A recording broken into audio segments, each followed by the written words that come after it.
Spurs finally win at home. Thomas Frank avoids defeat against his old side, and Javi Simmons scores. Callum provides a youth update. All that and more. Welcome to Project Spurs. Oh, the streets are cold and grey, but the fire in our hearts won't stray from the pitch where dreams collide. We'll stand together side by side. Oh, when the Spurs go marching in, when the Spurs go marching in, I wanna be there in that number. Oh, when the Spurs go marching in, from the north to Wembley's.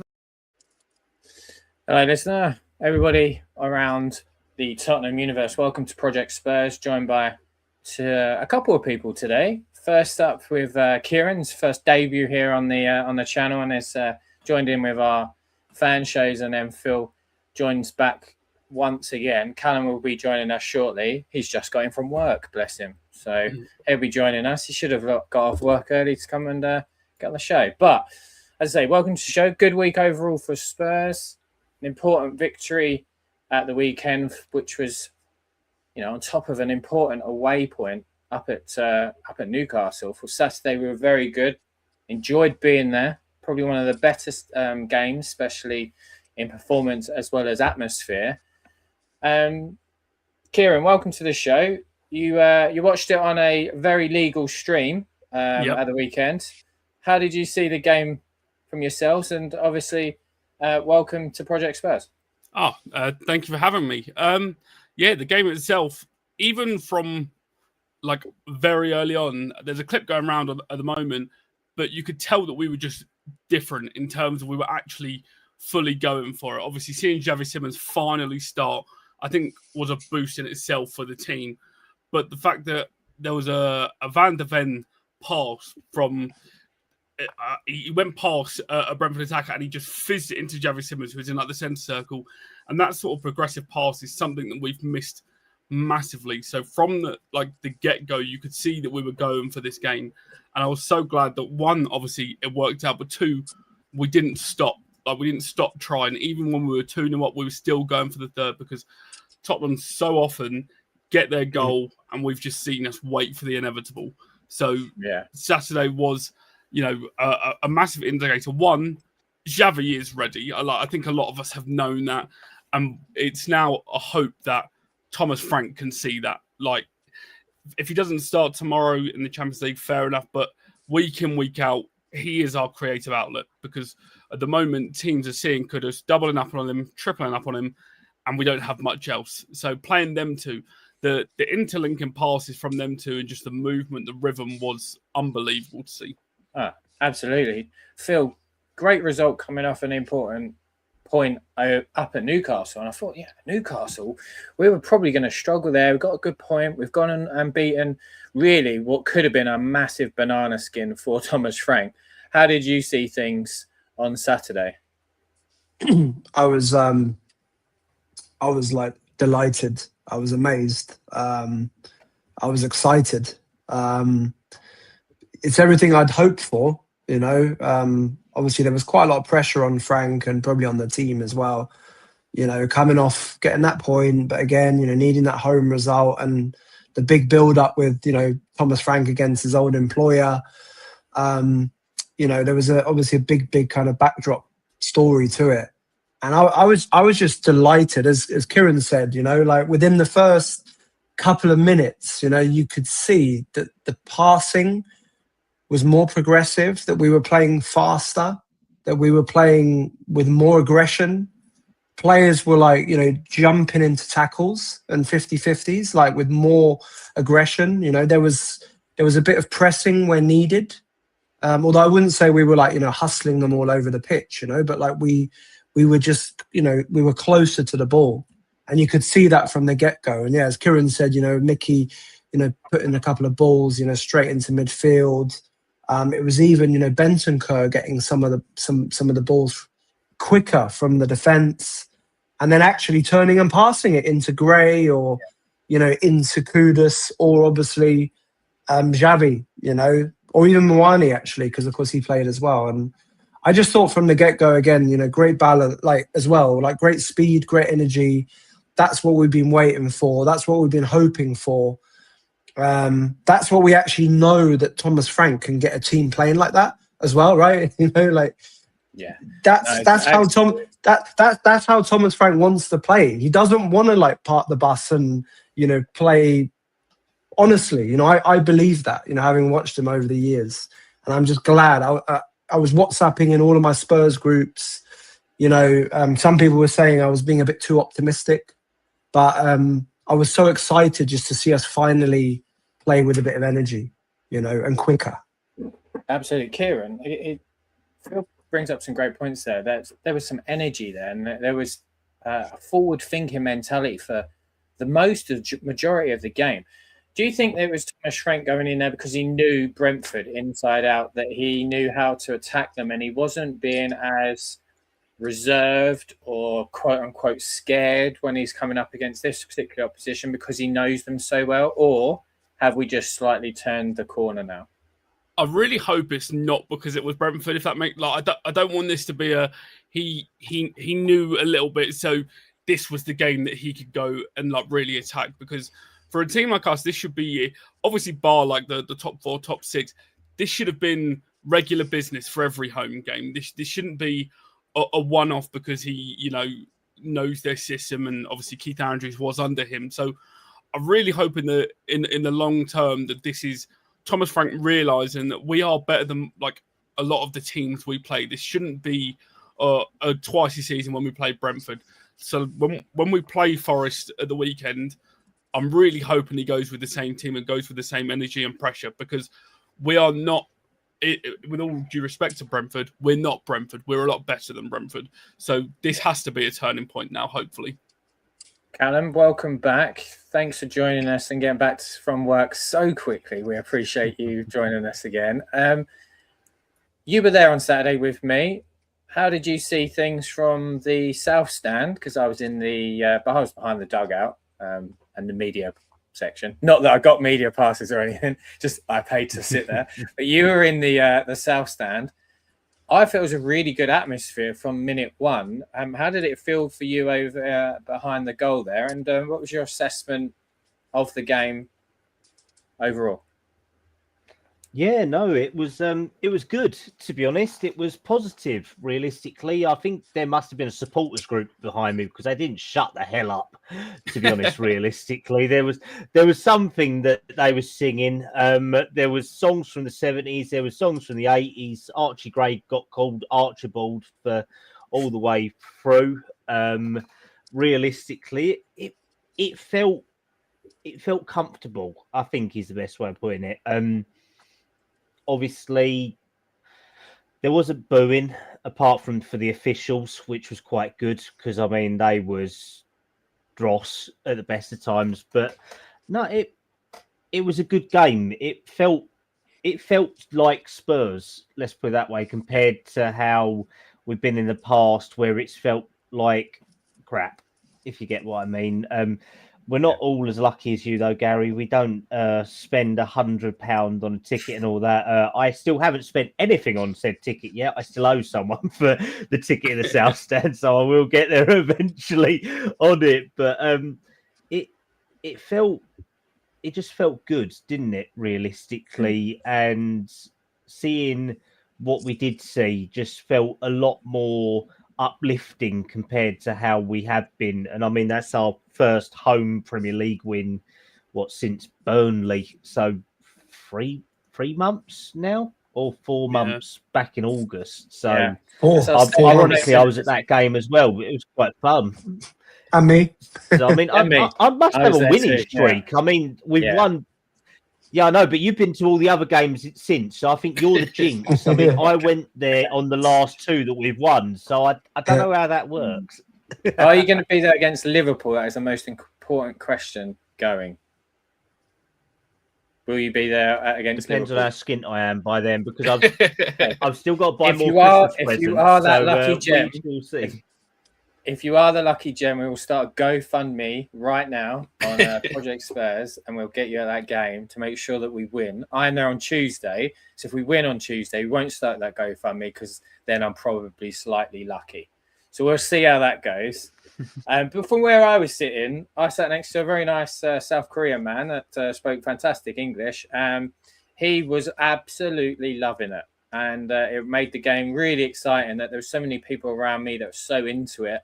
Obviously, you got a lot of people walking around and moving around in that sort of areas, but I thought the atmosphere was fantastic on Saturday. I hope that it came through quite well on TV. I haven't been able to watch it back quite yet, but it was very, very good. Callum, we did ask Kieran and Phil just before you came in that it was a good performance on the back of an important win against Newcastle. Do you think this is a slight turn in the corner for Thomas Frank, or is it still slightly too early to tell? I think it's a bit premature at the moment because there was good aspects in the last two games, but there was still stuff that frustrated me Saturday.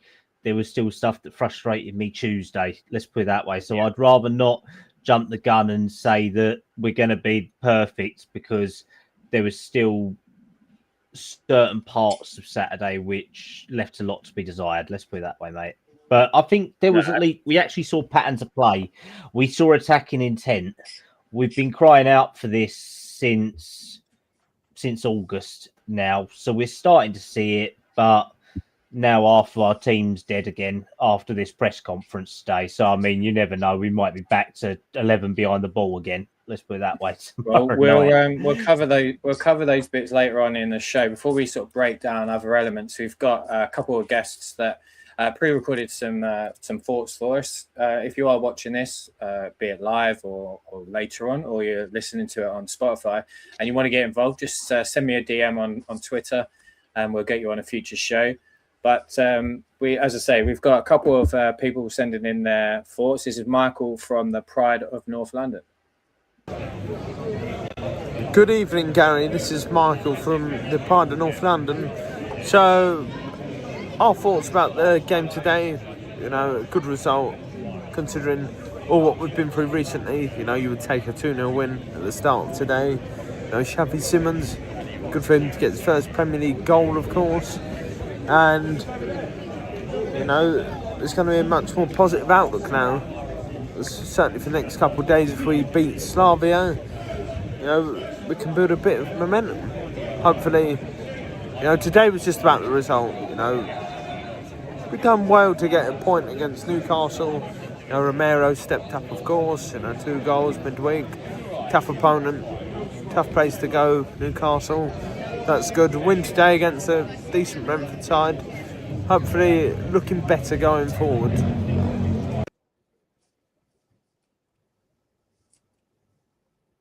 Absolutely. I agree with Michael's comments there. I thought that it was very good to see Xavi Simons score his first goal for the club. Speaking of someone else that scored on Saturday, coming to you, Phil, does this stat surprise you that I'm going to put up on the screen? Richarlison has scored 70 Premier League goals. That, to me, surprised me when I read it. But does the Brazilian look the fittest he's ever looked right now for Tottenham? To me, and I give him a lot of stick sometimes, but I thought that was one of his best games of recent memory at Tottenham. I think I'd probably agree, to be honest. I've given him enough stick over the last couple of seasons, and certainly this season I've been pretty much calling from to be dropped, right? But at the end of the day, we've got to give him respect. He scored, some important goals, and he scored a couple of, worldies, obviously, as well, right? But for me, what's more important is that he's actually in the right place at the right time. And I don't think that Richarlison. Maybe someone might contradict me on that, but it's not like he misses chance after chance. He's not like he's not missing sitters, right? you know, if he gets chances, he generally gets them on target, right? Even that shot from Odegaard, you know, I can't remember which game it was now, but you know, it was United. Yeah, it was probably going in, but you don't know. And he was kind of in the right place, and he got the touch on it, and it made sure that it went in, you know. And again, that goal that the goal that he scored now against Brentford that Xavi set up so perfectly, right? The touch from Xavi was like, you know, on the money. But Richie was perfect, perfectly positioned. He does, you know, stray offside sometimes. Even then, he possibly could have strayed offside, you know, if I look at the replay back. But maybe, you know, with him, as you said, fitness and confidence is the most important thing with him. I mean, he is Brazil's number 9, right? And he's played as a, you know, out wide for Brazil in World Cup. You know, he's still part of the squad. Don't think he's been starting as many games. That's just probably because he hasn't been starting them for us and scoring regularly, like over the last 6 to 9 months. But you know, he's Brazil's number 9, and when he's fit, when he's got confidence in his body, you know, he's not going to break down. Maybe he's been playing with pain, then he does go up a level, and it's always been a challenge, hasn't it, just to keep him fit? It was a challenge for Everton before as well, even, you know, up to a certain extent. So look, I mean, I still think that, you know, looking forward, let's say into the next, you know, 6 to 12 to 18 months, right? Assuming that we want to establish or re-establish ourselves as a Champions League club, you know, that's kind of fighting to get to quarterfinals of the Champions League every year and maybe win a trophy and, you know, finish top 4, whatever, then, you know, probably, you know, you'd like to say we'd probably have to upgrade him at some point overall. But at the moment, he's doing a job for us, and he's a Premier League player. You know, he gets the rough and tumble. He winds other players up. You know, people must hate playing against Richarlison, right? I mean, you know, he's always in their face. He's always like jumping on them. He's always like making you know, doing something, you know. So like, I've got to give, you know, Richie a lot of respect, and I'm glad that he's stayed fit and he's getting back to full fitness. And look, right now, because obviously Solanke's kind of disappeared, isn't he? I mean, personally, I don't think we might see Solanke back until, I don't know, like literally February or March or something. I think it seems to be like a really kind of long-term chronic thing at the moment. So at the end of the day, Richie and Kolo between them are going to be kind of doing that left and centre role, right? And they did it fantastically on Sunday. So yeah, kudos, man. Fair play. I think Richarlison's a highly frustrating player to watch for a lot of the time. However, 70 goals isn't something that we should or can laugh at, especially in the Premier League. He's got 6 goals this season, 2 assists, and I thought Saturday was one of his better performances. Callum, just briefly, do you think he performs and plays better with Kolo Muani around him? So he gets a lot of energy and he closes down very well. But I think having someone around him is definitely helping. And I think Kolo Muani is bringing the sort of the best out of him. Yeah, definitely having like a focal point for him. Someone who can kind of bounce off of him, if you get what I mean. Because we know Richie's hold-up play is next to useless, to be honest, realistically. So he needs to have someone to do it for him. But having someone like Kolo Muani who can act as a distraction for other players, it does give Richarlison the sort of space that he desires to get in and around. I mean, obviously, that late run that he made Saturday was very good to score for the Simmons assist put into him. So, no, really good. I will always emphasise that with Richarlison, that them 70 goals is across 3 clubs in Watford, Everton and Spurs. It has taken him, I mean, what's he been in the Premier League? 7.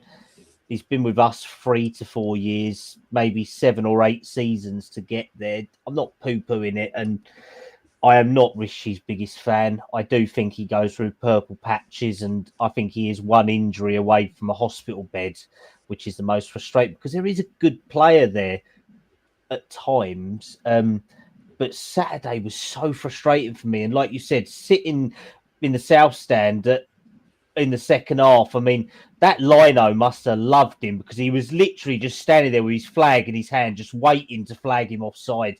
Again, he kept coming back from an offside position. It was so... He's the most frustrating but lovable player at times, I think, for me. I think I agree with you. He's very, him. very frustrating to watch. However, you kind of want that, what he does do on your side, because he's nasty in what he does. One player I was really made up for on Saturday was this man on screen, Xavi Simons. I'm a big fan of his. Really pleased that he scored. Great goal and assist. Thought the goal was exceptional, by the way. Clearly his best performance in a Spurs shirt.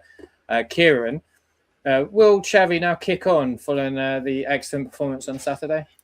I think if he's given the chance, I mean, even what we were saying with Richarlison's performance just then, it worked because the system wasn't just lump it up to Richarlison, who's got two centre-backs on him, and he's then got to try and hold it up. If we play through the middle, bringing Xavi into the game, it writes itself. Do you know what I mean? And one of the things I was really impressed with Xavi Simons is for quite a small player, he doesn't love it. No, he does love a challenge. Like, even for his goal, it started with him doing like a tackle, which could have been quite bad, but he did pull out of it towards like the end. But he's got that fight about him. He's got it. And with the sort of technical element of Kudus and even Kolo Muani on the left, the link-up play and the combinations are there. And I think that's what's frustrated Tottenham fans the most, because obviously when we see like Paulinho and Bentancur starting, it's not going to work through the middle, which then forces us to just go long to Richarlison, who has two centre-backs on him. I think, going back to your previous point about Richarlison and Kolo Muani, I think they're benefiting massively because Richarlison isn't just the focal point. But yeah, I mean, it sort of feels like it's not rocket science. If you play your technical players, good things will happen.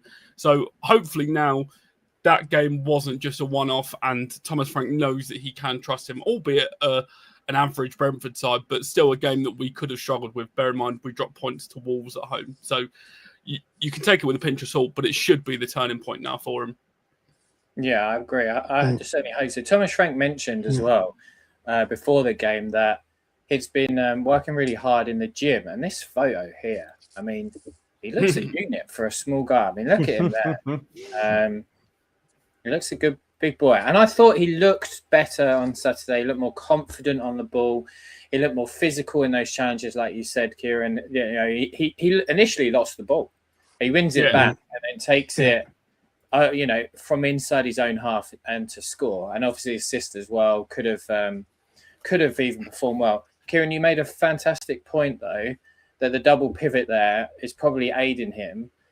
Callum, I'm going to let you talk about this one. Don't mess it up, because I've got like 7 pages of stuff I can say about this performance. This guy on screen now, Archie Gray. I felt Archie Gray gave, you know, a number 6 performance of his young career. It's absolutely outstanding. Watching him live, honestly, was a joy. I love the number 6 position. The question for you, though, is it too early to tell if he's our main future in the number 10 role in that double pivot, or is he ready? He was magic on Saturday. I think that's the nicest, easiest way to put it. And he did so much right. He did the simple things right, which a lot of players can't do. It's all skills, tricks, flicks, everything like that. He did the simple things right to make the game progress. And it kind of highlighted the flexibility that it allowed to give to Bentancur as well, because Archie was doing the easy things that Bentancur seems to mess up, if you get what I mean. It's tidying up, sweeping, clearing everything down, but also getting forward. And I do think it's a little bit too early to say that Archie is the finished article and the future heir apparent to whatever player we want to compare him to. But he is very accomplished, and you can see why the club did drop 40 million on him a year and a half ago now, realistically, because this is the player that Leeds fans were all waxing lyrical about. The game when he played against Chelsea, so accomplished, so versatile in his role. And I'm not saying that everything he did was perfect, because you don't want him to be perfect at his age. You want him to get better, but very, very accomplished, and one of the best games that we've seen from him. And to see him live is really quite special as well, to be honest. So I know that I'm not going to burst your bubble, Gary. I'm not going to say he's the best thing on there, but I think just seeing him and speaking about him, he's got a lot of credit in the bank with me at the moment. I thought he had an outstanding game, and I think from seeing it from live point of view, you could appreciate him more. Like I say, I haven't watched the game back quite yet. Phil, you obviously did watch it live. For me, he broke up the play really well. You know, he progressed the ball forward when he needed to, operated really well in tight areas, became, you know, an option just for Bentancur or for Xavi, and progressed that ball out on. Everything you want in a number 6. How did you see his play watching it on TV?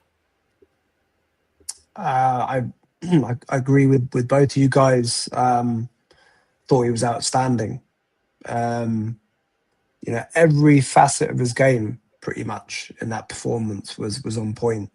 You know, he moved into space to receive the ball from the centre backs, right? He's mobile enough, right, to be intelligent enough to know where to go to receive the ball, which I think we completely lacked when we were playing like Palina and Bentancur together. We don't want to talk about that anymore because we kind of talked about that quite a lot over the last couple of months. But the reality is that he's much more mobile. You know, he's dynamic. He can drop quickly into a space, and he did that. And he was very unfussy, you know, like he either just laid the ball off very simply, but he was also looking forward to progress it and get forward. And he ran on the ball a couple of times. And, you know, I've said it before, and, you know, to a bunch of people, and including in our chats, but I remember seeing Archie Gray when I checked his highlight reel when he was still at Leeds, you know, when we signed him, and then also last season and on the weekend when he runs. The way that he kind of, his gait, you know, the way that he kind of moves with the ball, you know, he reminds me of Declan Rice, to be honest, like how he is. And of course, you know, for Gray to become as good as Declan Rice in the end, right, which is essentially £100 million player, and, you know, like kind of the fulcrum of England's midfield, right? He's got a long way to go, but, you know, he's not even 20 yet. He's 19, isn't he? You know, he's got so much confidence. He's got pace. You can't get the ball off him. He's got skills. His passing is outstanding. His mentality is outstanding. He's versatile. He can play, you know, obviously right back. Didn't he play? He's played like 30 games for Leeds at right back or something like that, right? Yeah, played most of the season before we signed him at right back. So we signed him, you know, essentially while he was playing right back. You know, in a quite attacking role as well, which was why I think when Nanj was still here, you know, the idea was maybe he can even play the Porro role, right, as a backup, right, come into midfield, invert. But he can do all of that, and that makes it interesting because if he's part of that midfield, you know, he can dovetail into other positions on the field, right? When other players are maybe out of position, he can take the ball, and he knows whether to run, whether to pass, you know, whether to move into you know, space. So look, I mean, I love Archie Gray. I've loved him since we signed him. I've really kind of hoped and prayed that he would get the opportunity to really, you know, establish a place in the team. And I'm just so happy that he had that performance now on the weekend. And I just hope that Thomas Frank now, you know, takes the opportunity to really trust in him, because I think he's also the kind of player, because he's got that mentality. He's got, you know, he's an old head on young shoulders, right? To use that analogy, but he's got the right mentality to be able to deal with the pressure and to take this and get even better.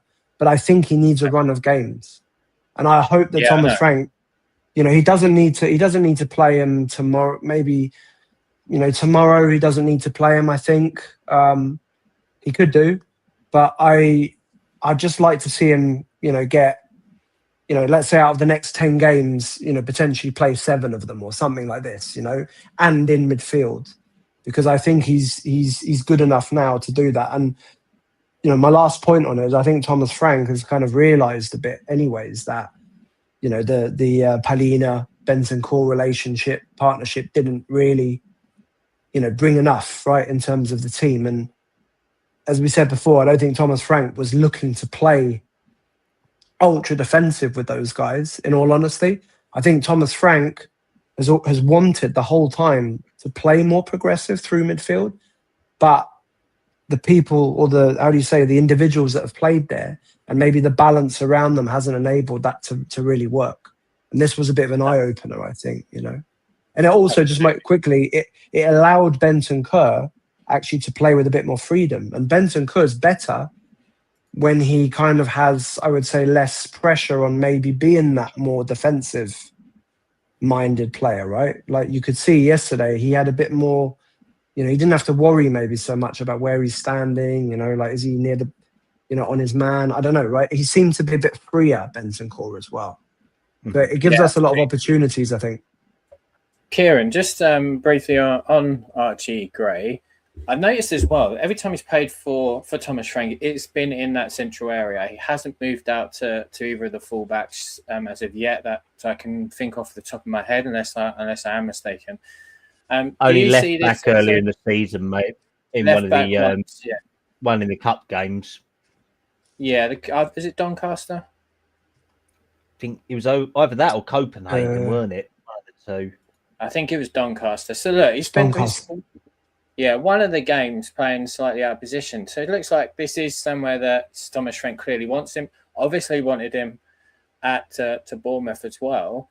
How did you see his performance watching on TV? And do you want to see him progressively in the starting 11? Definitely. I mean, it's frustrating before the PSG game, like seeing that team lineup. It was sort of a bit like, so we didn't know if it was a 5-back or not. And I was like, you haven't used him all season, and then you chuck him in against PSG.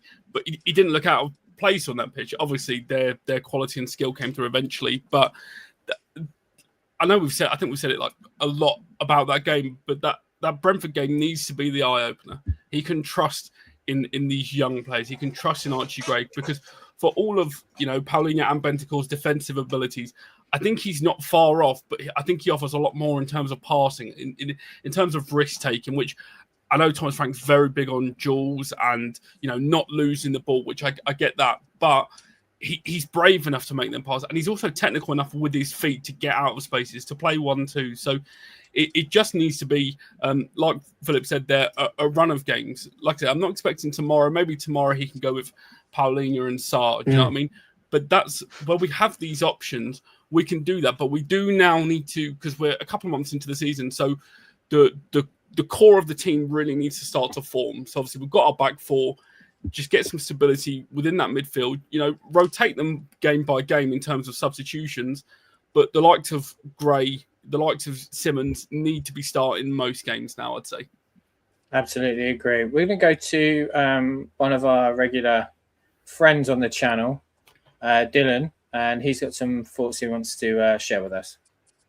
Thank you, Gary. Tottenham 2, Brentford 0. Massive improvement. We knew we needed to get all 3 points going into that for the life of us. If Thomas Frank was going to go into that game against his former side and lose against his former colleague pretty much, then I think that would have really summed everything up going on at the club at the moment.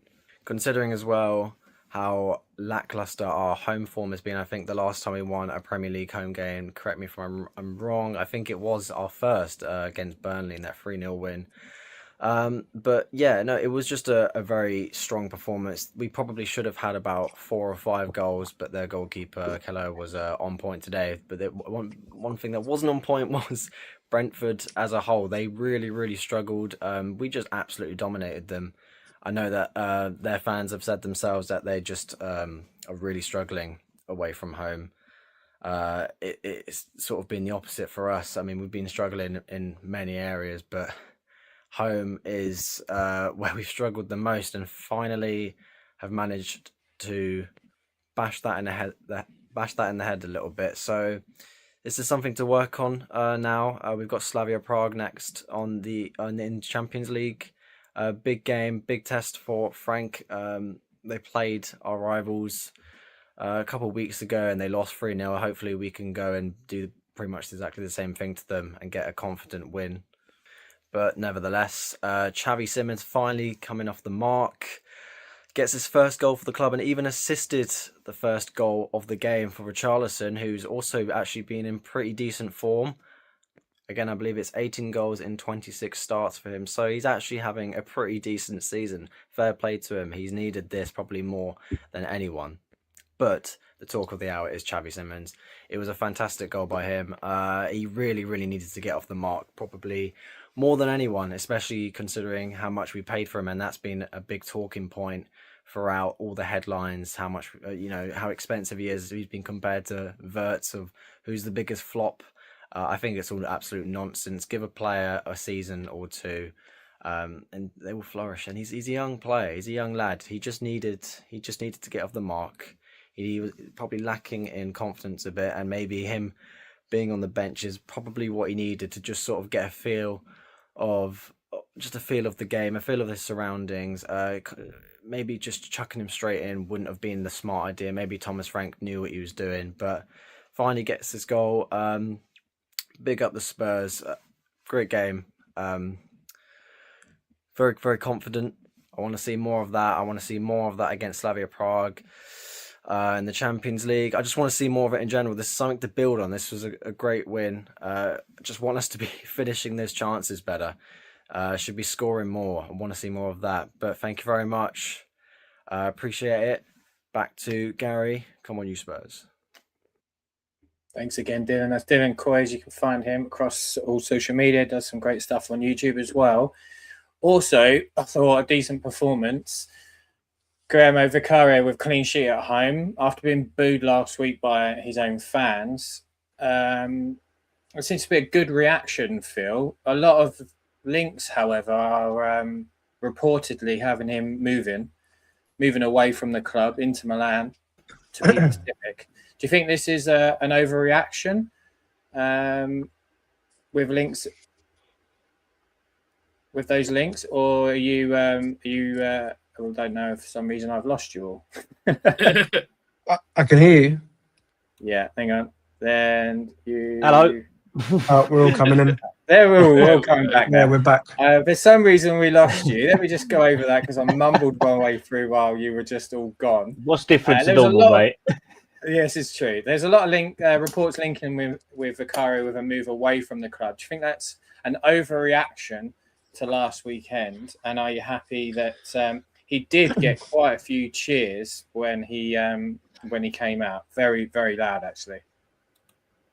Yeah, I think two things on that. He deserves the cheers, right? I mean, it was unacceptable for people to boo him in the game, right, after his mistake. I don't agree with stuff like that. The team can get booed, in my opinion, right, at halftime or at full time, but individuals, no. I can understand why a lot of people would have been upset by it, though. Doesn't justify it for me. He deserved it though, because he's been a good keeper for us, I'd say, and he's a character in the dressing room. He's always very positive about us. He seems to fight, for his teammates. He does apologise as well if he feels that he has to. You don't get a lot of footballers doing that, so that was good. He was solid. I mean, to be fair, Brentford didn't really put him under too much pressure. It was a couple of corners, I think, really. It wasn't there in the kind of maybe final quarter of the game. A few more crosses coming in. He actually dealt with really well. Made a pretty easy save or two, which you'd expect him to. His distribution actually was quite good on the weekend. Better than usual maybe in some respects. He was quite quick. Getting the ball out or playing it out. Sometimes he's a bit slow at that. Look, I mean, the one thing is that you see these links and these rumours to Italy. I don't know if that's just some journos trying to make some stuff up to stir the pot, or if that's even something which is instigated from Vicario's side or his agent, to kind of, I don't know, like stir some interest in Italy. It wouldn't surprise me if there is interest, from people like Milan or Inter or whatever. He's still the Italian number 2. What I would, however, say, and I've said it before, I don't see Vicario being the future, of our team as a number 1 goalkeeper. Again, if we want to become established again as a top 4 team every year and we want to play for the Champions League, in my opinion, he's not the full package, and he won't be. At the moment, he's doing a good enough job, I guess, for what we need. And it's not like he's making mistakes, every second game, right, and kind of losing us a lot of football matches. But I think there is a reason why it probably took him so long to become a success as a professional. I think he was still, wasn't he in Serie C, like when he was 24? So respect to him. He only spent 1 season in Serie A before he moved to Tottenham. So he's traditionally been at a lower level.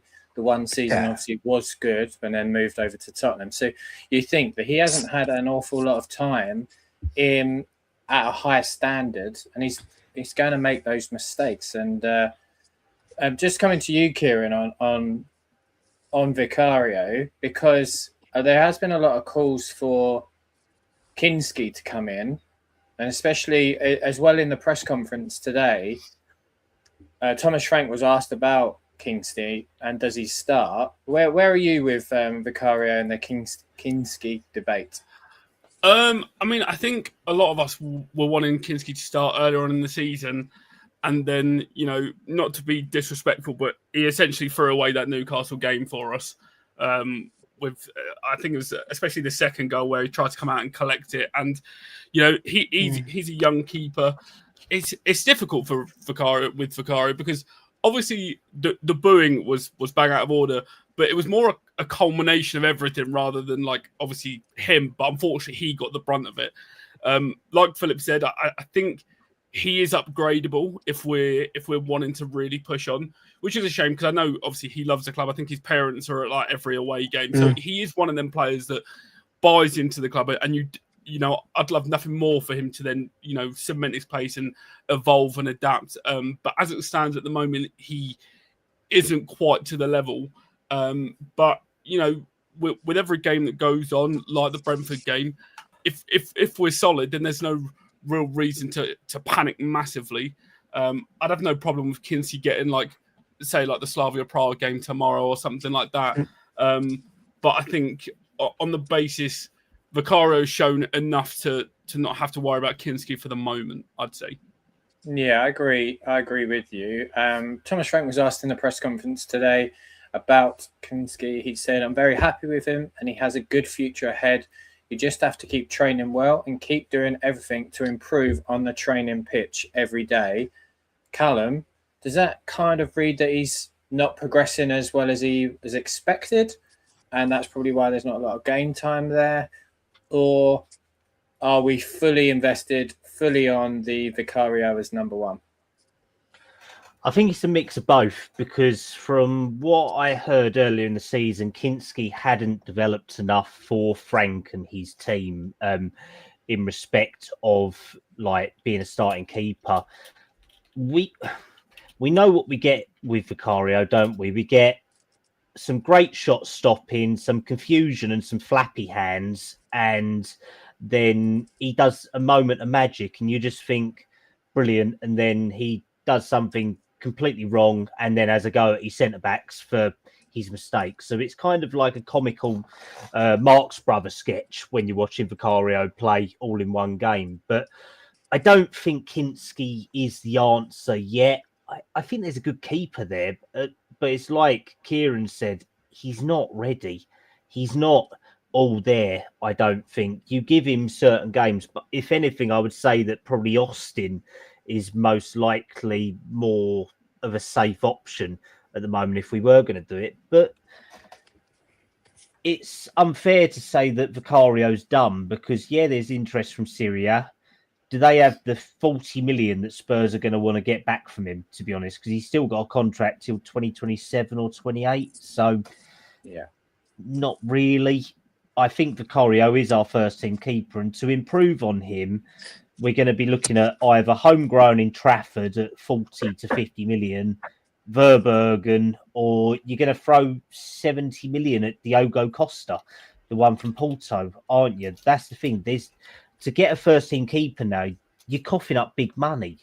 I honestly don't think goalkeeping is the main issue for us. Yes, there's mistakes in them both, but there's so many other pressing issues, isn't there? And I know all of us have talked about it on different group chats, but Vicario's not a major issue for me, to be honest. He has his moments, but he's a lovable guy at the end of the day, and he always seems quite genuine. He's quite funny. He's quite weird and interesting.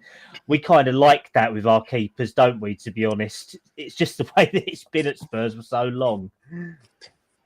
Phil, you had a point to make then? Yeah, is there still maybe an argument though, or maybe an open question even, where we could say that maybe Vicario does have a higher ceiling still, like in terms of being able to improve on his deficits? Because as you said, or as we've said here, you know, he's only played like one season Serie A before coming to Spurs, and you know, he probably would have also worked in the past, and maybe not with the top coaches, possibly, like in terms of improving or keep continuing to improve. And you know, Thomas Frank, I was speaking to someone quite very closely connected with Brentford, actually, to the club, who works in a very high role there. And you know, when Thomas Frank signed David Raya, it was actually kind of a potentially similar situation. You know, I think David Raya actually had quite a few, you know, questionable elements to his game, right? That they wanted to maybe try and improve. And, you know, look at him now. You know, he established himself as a top Premier League goalkeeper. And even before he moved to Arsenal, there was probably some people saying, is he really that good? But he kind of has proven it. So I just wonder, maybe, you know, with Thomas Frank's track record, with our new goalkeeping coach, right, who has a very good reputation as well, right? And bearing in mind he's only worked for a couple of months under Frank, and before that he was working under Ange Ball, which kind of probably left him also a bit in the how do you say, in the gun sight, right, in the target, right, with the amount of, you know, easy goals that we gave away. Maybe now there is an opportunity for him to actually work on his crosses, work on commanding the penalty box, work on his distribution, mate. And if he can, he probably only needs to really, from a footballing perspective, improve that by, you know, however many percent we would say. Do you know what I mean? Like, it's just that little thing missing, isn't it, with him? Like, there's just a slight lack of quality and maybe consistency there. Can it be improved? Maybe it can, and maybe he can become actually really, really, really top level, and it'd still only be 29 years old. So, you know, why not? Most keepers develop later anyway, and their prime is later in age. So he's got age on his side. The Ginger Pele, which is a great name, makes a good point that Kinski, you know, should play tomorrow against his former club. I'm not sure that Thomas Frank is that sentimental as a person that he's going to put him in because it's against his former club. I think he's going to want to go out there and win. However, I wouldn't be surprised if he does play. So it's kind of a double-edged answer. There we go, a double-edged sword, whatever you want to call it. We're just going to go on to today's press conference ahead of tomorrow's Champions League. Kieran, I'm just coming to you. Thomas Frank confirmed on Tuesday's press conference that Ndogi is out until January. Do we need reinforcements during the transfer window to cover the third or fourth hamstring injury that he has had at the club since he joined 2.5 years ago now? Yeah, I mean, I think we've needed backup for him for a long time, and it's sort of getting to the point now where it's like, yes, when he's fit and running, he's very good, but the injuries are starting to become a real problem for us. That being said, I mean, if Jed Spence could perform like he did on Saturday, week in, week out, you know, the loss wouldn't feel so bad. But we need a serious left back who can can stay fit, because unfortunately that area has been a real crux for us this year, especially with Jed Spence not being able to play with his left foot. You know, everything's cutting inside and it's been very predictable. So moving forward, a good left back is going to need to be a real priority, I would say. It doesn't look like Ben Davies is going to be getting any game time soon. He may very well do. I very doubt it. So I think we definitely need to improve some competition in those fullback areas, because at the moment we've got two and we're playing every sort of 3 days. So slight concern. Speaking of concern, we'll briefly just go over this because it is Tottenham related. Unfortunately, in today's press conference, Thomas Frank refused to comment on allegation of Yves Bissouma inhaling nitrous oxide. Frank said that the club are internally dealing with Yves Bissouma after the Sun published footage of the midfielder on Saturday. I'll probably speak for everybody on here that I think it's time for Yves Bissouma to leave the football club. Had some good spells for the club, but unfortunately it seems to be personal issues that keep cropping up, shall we say. This isn't the first time this has happened. Consistently late for training over multiple managers. Unfortunately, I think it's time that he leaves the football club, but we won't go to much more covering that. However, some positive news. Let me try and find the lovely picture that we've uncropped for this. There's a nice little trot in the back of that photo. That is James Maddison, football boots on, his vest on, his tracking vest, big smile on his face. Thomas Frank said that James Maddison was not part of the training. He was just on grass with the coach, the fitness coach with him. It's good to see him out there, but it will be a long time before he's available. Callum, how happy are you to see at least football boots on James Maddison? And this was taken all of 2 or 3 hours ago. It's really promising, to be honest. I mean, it's like Frank said, it's still a long way off, but he is with the conditioning coaches. He is doing gym work. So we've seen like glimpses of him in different training pictures or pictures where they're either training in the gym, they're working around the pool, they're on the conditioning pitches. And I mean, I think it was Ali Gold who said that he was working on one of the far pitches and then he came over, spoke to Thomas Frank and then even hugged him. What we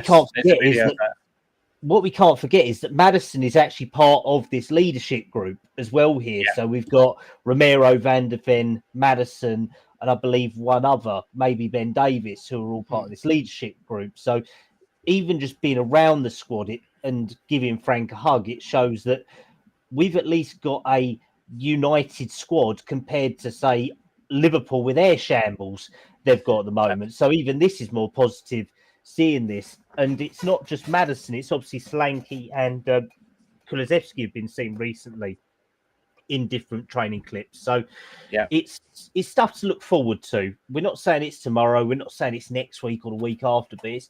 It's stuff to aspire to. And we know that Frank's still going to be here. Yeah, Frank's going to be here. So Frank's going to be excited to have these because these were 3 people he earmarked in his first interview for the club saying, I want to work with these guys. This is what we've got to be excited for. So it's not just seeing him on the pitch. It's what we can aspire to, what we can look forward to. I mean, I know we've had enough recurrences in injuries to say that it's probably a pipe dream and see we actually see him on a lineup, but it's something nice to brighten our day, isn't it? At least because the weather was a bit crap today. So I'm absolutely. It's nice. It's nice to see him back. But I think sometimes people forget that because he's plays for Tottenham, that he's with the team all the time. He isn't. He probably hardly ever sees them. Probably trains completely separately. As you see from his YouTube video, that was really good actually. He talks about how difficult it is that he doesn't actually see anybody in terms of his teammates. And I think we all go to work and we have people we see at work all the time, or some of us might just see them on a Teams meeting. But we're still seeing those individuals, and I think that's. It was nice to see him smiling. Just some breaking news that's come through within the last couple of minutes from the FA Cup. I want to get all of your individual reactions. We have been drawn at home in the FA Cup third round to Aston Villa, which is probably one of the teams we would have liked to have avoided, especially on recent form from Aston Villa, and obviously beating us earlier on in the season. Phil, coming to you, what's your instant reaction to that breaking news of we have Aston Villa at home in the FA Cup? It's a bit disappointing to draw someone like that already in the third round, right? But I guess, looking at it positively, at least it's at home, although we apparently don't win home games, do we, apart from at the weekend? Well, we've started now, haven't we? And with our combined luck of me having only been to home game wins this season, I might make that my next one as well. So get yourself an FA Cup ticket immediately, Phil, for that one. Kieran, well, that would be beginning of Jan, won't it? Is it like the first couple of weeks of Jan? First week of Jan, I think it is. First week of January, second week of Jan. Kieran, what's your thoughts on that coming through? Probably one of the hardest ones, right? Because look, for me, I want us to win a trophy this season, and I love the FA Cup. That's the reason I became a Tottenham fan. I remember seeing Tottenham win it with the old famous Gaza free kick. Obviously, that was the semi-final, but that's what made me become a Tottenham fan. The FA Cup means a lot. I want to see us win that, but we're going to have to beat the best teams in it anyway, right? Yeah, I mean, it'd be nicer not to play them round one. I mean, I'm looking through the other ones, like Man City got Exeter, Liverpool got Barnsley, Chelsea got Charlton, Arsenal got Portsmouth, and we get the banging form Villa. You're absolutely right, and to win it, we'll have to play these teams. But my God, could we have not got like a Boreham Wood or something? Do you know what I mean? Like there was Western Supermare there. We could have had them. Yeah, that would have been lovely. We did struggle at some point last season in the FA Cup, though. Callum, what's your initial reactions? Aston Villa at home. The only potential promising element of that is it is January. If our ownership do put their money where their mouth is, and we may have a number of players come back. Obviously, Dragushin and Kota Takai, easy for me to say, have been playing behind the scenes games. Solanke might be about. Who knows? I don't think we see Kulusevski or Maddison this season, personally, but we may have some reinforcements. But your initial reactions to Villa? It could have been nicer. It could have been a lot nicer, like the guys have said. Realistically, we aren't the only ones that got a pants straw. I mean, Man United did get Brighton as well. So, if anything, we ironically have played better against Villa over the last couple of years compared to against Brighton. We always seem to have a banana skin against them. It could have been nicer, but we've got to beat these big teams one way or another. So, if we knock out one of them in this round, potentially we might have something nicer in the next round, sort of thing. I think it may be a little bit too early for reinforcements if it is first week in January. I know we had Kinski in last year by, I think, January 4th or 5th, but that was kind of a young profile signing. So unless we're going to go and please all the people who call myself and pretty much everyone else on here who like the young players in our squad happy clappers, we probably won't see much. But we've got to beat these teams, haven't we? We've got to beat the best teams in the Premier League to get these titles, because realistically, when do we ever see one of these young minnow clubs now go through to final stages of FA Cup? It's realistically unheard of now. So get it out of the way, just do it. And if we're only losing one player in SAF, AFCON, I think Aston Villa will probably lose at least a few realistically. So just do it. Just beat them, prove how good we are, and enjoy it as well. It's like you say, Gary, you was brought up on the FA Cup. Let's prove that we can do something, to be honest, because we was absolutely dogged against Newcastle in the Carabao Cup. So we ain't going to win the Premier League. We ain't going to get anywhere near the top of the Champions League, I don't think, unfortunately. So let's treat the FA Cup seriously. Let's put it that way. Let's go for that FA Cup, but let's compete on the other front still. Let's get as high as we can in the Premier League, but let's go for the FA Cup. It's such a historical historical trophy, and I would absolutely love to see that FA Cup go down that Tottenham High Road again. Just looking ahead of tomorrow's game against Slava Prague, I'll be at the game. Very excited to be there. Obviously, our youth team's playing 1:30, I think, kickoff tomorrow is, or 1 o'clock, which will be on Spurs Place.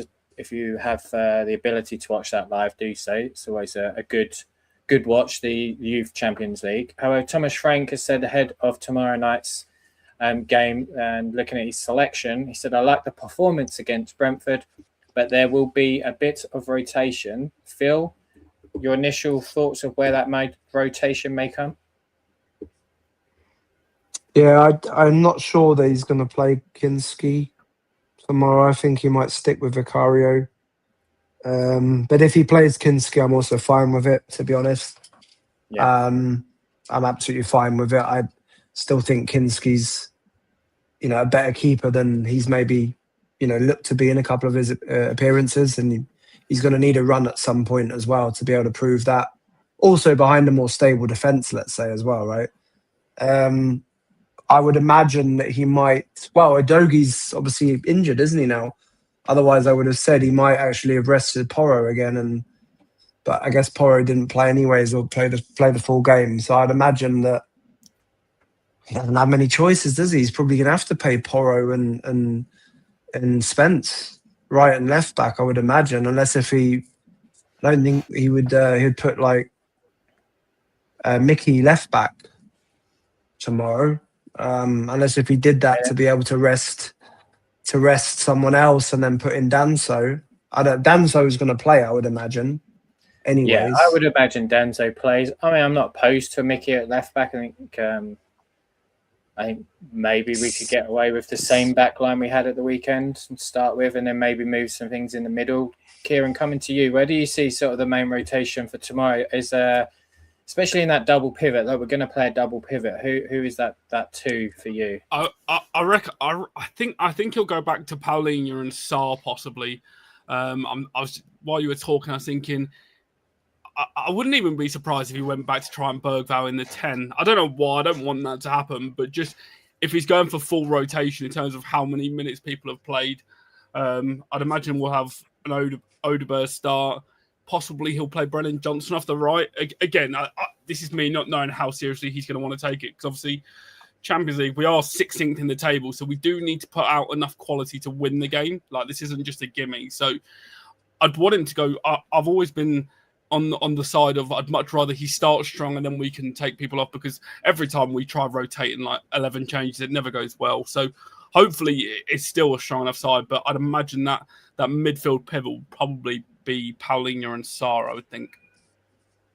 Rum Swizzle is back. It's always the best YouTube name. I actually know him as well. He's a good guy as well. Kieran, yep. We've spoken a few times. We've also spoken on here as well. Archie Gray was exceptional on Saturday. Do you start him to help that continuation and build the momentum that surely will come with another performance? Or are you similar to Kieran and think it's going to go back to a Bentancur Paulinho? Was that to me or Callum? Sorry, that question. Callum. I reckon realistically, like the boys have said, we'll probably see some rotation in the middle there, to be honest. I think if it was me personally, I'd rather have Archie for Forest at the weekend, to be honest. I think it'd be more applicable to him, maybe use Paulinho. I mean, I would have rather see Sarr tomorrow than even seeing him play on Saturday, to be honest. And I know I've done a few podcasts since then, but I absolutely thought he was the only player that stunk the place out the most. And he was only on the pitch for 10 minutes, but he was clueless. So if he's going to start tomorrow, then he better buck his ideas up, to be honest, because he was awful. So maybe do you play Paulinho, Sarr, Bergvall? We may see Odegaard come in. I don't think Johnson's even going to make the squad at the moment, because obviously he didn't train touch and go, right? He's injured, is he? Touch and go. Yeah, touch and go with Thomas Frank. he was in with the physios earlier, still nursing a knock from Newcastle, I think it was, to be honest. So that's going to be interesting. I reckon maybe we might see one of Richarlison or Muani drop out as well, because Muani's obviously still, even though he trained today, he's still nursing one. I wouldn't be surprised to maybe see Kudus, Odebear, Richarlison probably up top, to be honest. But backline is the only one that can really say the same, unless you take a punt and put Archie at left back or right back, which I don't want at all. To be honest, I'd rather I'm not a big stick fan with of it. that. I think I'd be quite happy with us sticking as we were from Saturday, and then if we need to, maybe move in Van der Ven or Romero out in the second half if we're in a positive position. But sticking with you, Callum, let's come to you for our youth update. Some exciting news, some sad news. Some players leaving the club, some being offered contracts. How has the last week been for the youth team? It's been a bit of an up and down week, to be honest. Unfortunately, the under-18 suffered a shock defeat against Brighton. Spurs had been going well up until that point, and then they unfortunately lost 4-1 away from home on Saturday. Turns out the wind on the south coast was even worse than it was in London, to be honest. It did have an impact on the game, but Yunus Ibrahim scored from a direct corner before long-range efforts from Tyler Silsby and Henry Kazvozva. I probably absolutely massacred your name, so I am sorry about that. Both went in off the post as the home side took full advantage of the elements to build up a 3-0 lead before the half-hour mark. 3 goals in a quarter of an hour during a windswept first half did the damage as our under-18s suffered a 4-1 defeat at Brighton on Saturday. It wasn't a good game. It was a struggle for the under-18s. So unfortunately, they didn't really have much fight back. We did get one goal back from an own goal, but realistically by then the damage had been done and Brighton hit us soon afterwards to make it 4-1. There was a lot of rotation though in this game, and with that tie in mind and Tuesday's UEFA Youth League clash with Slavia Prague fast approaching, Jamie Carr, our under-18s coach, did make 9 changes for his first away game in charge. Some updates lower down the table as well, lower down into the lower youth ranks. Daniel Alogo has joined Ipswich. Christian Lila has joined West Ham on scholarship. Callum Stewart has gone to Ipswich as well. And someone who I know that me and Gary have had high hopes for, and especially our football manager careers, is Frankie Day. He will be joining West Ham after Oliver Bose joined the club in the summer and has restricted his playtime. One interesting one, though, under-15s keeper Michael Jackal trained with the first team in goal in the last couple of days as well. So good to see some of the youngsters getting game time to come up. Seems to be more the goalkeepers that do it a lot more often, but we have had other players like Byfield, Tiernan Thompson, Luca Williams, Barnett, Scarlett have all been around the first team squad this season, and even today there was a sight of a few of them. So likely to see a few on the bench tomorrow. Probably will see Barnett and Byfield on there after the game, because obviously it is at home, so it's close by in that, and likely to see Scarlett as well. So interesting times. Not the greatest of weeks. Other scholars have been offered terms to rise up from 16s to 18s this coming year, but until that's confirmed, I'd rather not go into much more detail on that one. No, and the under-18s are in action next Tuesday, the 16th, at Stevenage's home ground. I believe it's like a £5 for the ticket, so if you are around that area, do go along. I'm hoping to go, but I may not be able to on this one, unfortunately. And then tomorrow, as we said, the under-19s plays Slava Prague under-19s in the UEFA Youth League. That's a 1 p.m. kickoff, and you can watch that live on Spurs Play, which I'll be doing so. But ahead of tomorrow night's game, against Slava Prague. Just going to come around to each of you for some thoughts and score predictions. So start with you, Kieran. Score predictions for tomorrow. I'll be optimistic and blindly naive and say 3-0 Tottenham. Okay, and the goals? Who are you hoping to see some goals? Well, I'd love it if Xavi was starting again. Like with him, he's a real confidence player. So let's say on the basis that he plays a similar team to Brentford, I'd love a Xavi goal. Even an Archie Gray from a corner. Give me an Archie Gray goal as well. Love to see an Archie Gray goal. Phil, score predictions and scorers, if you can. If you think we're going to win, which you should. Otherwise, I'm kicking you out of the whatever this is called. I'm definitely optimistic. I'm gonna match Kieran in terms of the goals scored. I think we're gonna get 3 tomorrow.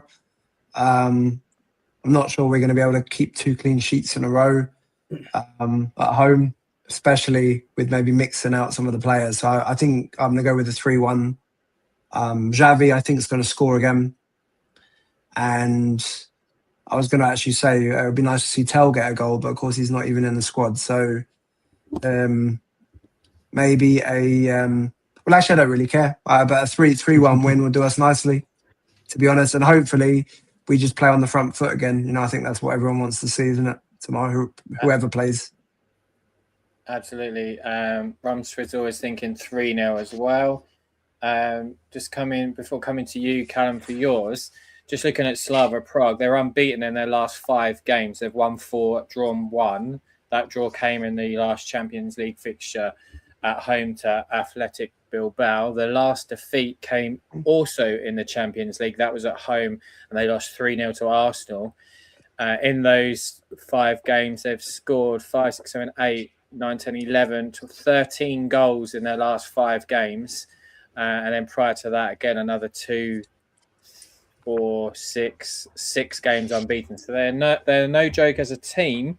And if we are going in there with a full rotation, hopefully we don't make too much that we get ourselves into trouble. Callum, score prediction and some scorers for me. I'm thinking 4-1 Spurs. I'd like to see a Simmons goal. I'd like to see a Scarlett goal, to be fair. I'd like to see him get on and try to make an impact, because this game is an opportunity for him. Obviously, it's not promising hearing how much they have scored goals, Slavia Prague, but I'm guessing that's probably in their home leagues as well. So obviously, it's not the greatest. That is their domestic league, yes. They've not scored. They didn't score against Bilbao. They lost 3-0 to Arsenal at home. They then drew 0-0 away at Atalanta, who are currently very inconsistent in Serie A at the moment. Champions League first round, they lost 3-0 second round, they lost 3-0 away at Inter Milan, and they scored 2 at home to Bodo Glimt in the first round of the Champions League. So they've scored 2 goals in the Champions League at the moment. But as we said, potentially against Aston Villa in the Cup, you have to beat the teams in front of you. If they're beating teams in front of them convincingly in their own league, confidence is building. That can only go in. And if we are going to go in there with a rotational side, as Thomas Frank suggested, we need to be a little bit careful. Just finally on the breaking news that came through, obviously Tottenham have drawn Aston Villa in the 3rd round of the FA Cup. For me, I really want to see us go for that FA Cup this season. Do appreciate everyone checking out Project Spurs. We'll be back again, hopefully on Wednesday, just to give some quick thoughts on the Champions League game. If you want to get involved and send your thoughts over for a fan show, please do DM me on Twitter. You can jump in, 2 or 3 minute video, send it over, and we'll play it on the show. Kieran, thanks for joining us live today. Where can everyone check you out? Sip Spurs on TikTok is where I put most of my Tottenham content, so that would be great. Thank you for having me. It's great to have you. Callum, as always, co-host, does all the great work with the youth team. Where can we find you across social media? And you're on like pretty much every Spurs podcast anyway, right? Yeah, pretty much. I think me and you seem to be doing the rounds. We're kind of switching out every week, aren't we, at the moment on different bits? But you can find me at Callum Stubbs 97 on X. I think you're on Die Hards Wednesday, and I think I'm having a night off from one, so that should be all right. But yeah, you can find me on that. Callum Stubbs on Facebook, and I know most of us boys are in group chat. So if you are ever interested, drop us a DM if you want to chat Spurs or transfers, and we can add you guys to group chats as well. Yeah, it's great to have people in there. The chats do go pretty crazy. So when Phil is tweeting, when Phil is in that group chat, you know there's going to be some messages, but all some great points. And look, everybody has their view. I might not agree with views. There's some views even tonight I might not have agreed with, but they're your views, and we want to air them here on Project Spurs. You're more than welcome to come on at any point. As I say, you can come on as a live guest, as Kieran has today, or you can drop in a video. Phil, again, thanks for joining us. Where can we find you and all you're doing at the moment? Thanks for the invite, as always, Gary. It's a pleasure to be on. Yeah, look, I'm still mainly on X at Frankfurt Spurs. Still threatening to do more at some point.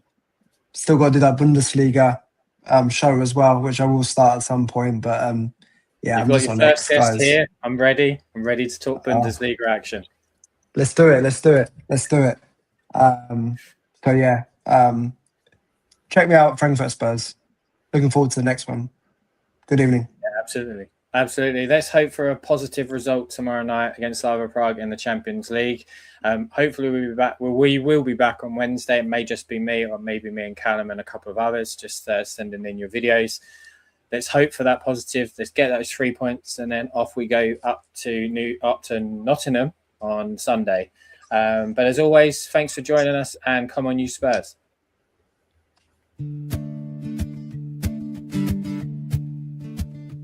Oh, the streets are cold and grey, but the fire in our hearts won't stray from the